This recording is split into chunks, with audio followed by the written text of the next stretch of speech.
Giraffes can't dance. Gerald was a tall giraffe whose neck was long and slim, but his knees were awfully bandy and his legs were rather thin. He was very good at standing still and munching shoots off trees. But when he tried to run around, he buckled at the knees.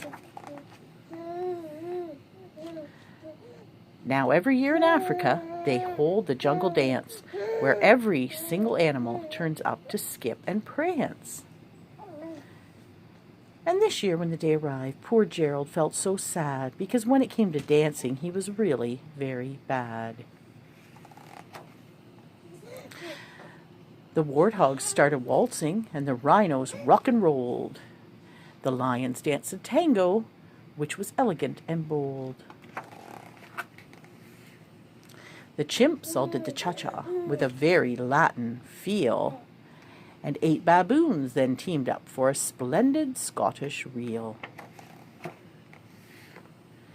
Gerald swallowed bravely as he walked towards the floor, but the lions saw him coming and they soon began to roar. "Hey, look at clumsy Gerald," the animals all laughed. "Giraffes can't dance, you silly fool. Oh, Gerald, don't be daft." Gerald simply froze up. He was rooted to the spot. "They're right," he thought. "I'm useless. Oh, I feel just like a clot." So he crept off from the dance floor and he started walking home. He'd never felt so sad before, so sad and so alone. Then he found a little clearing and he looked up at the sky. "The moon can be so beautiful," he whispered with a sigh. "Excuse me," coughed a cricket who'd seen Gerald earlier on, "but sometimes when you're different, you just need a different song."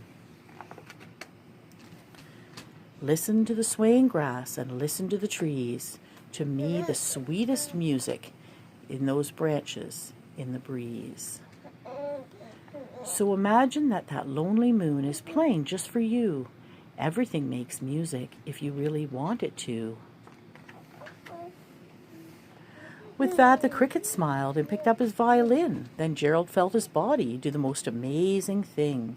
His hooves had started shuffling, making circles on the ground. His neck was gently swaying and his tail was swishing round. He threw his arms out sideways and he swung them everywhere. Then he did a backward somersault and leapt up in the air. Gerald felt so wonderful, his mouth was open wide. "I am dancing, yes, I'm dancing, I am dancing," Gerald cried. Then one by one each animal who'd been there at the dance arrived while Gerald boogied on and watched him quite entranced. They shouted, "It's a miracle, we must be in a dream. Gerald's the best dancer that we have ever seen." "How is it you can dance like that? Please, Gerald, tell us how." But Gerald simply twizzled round and finished with a bow. Then he raised his head and looked up at the moon and stars above. "We all can dance," he said, "when we find music that we love."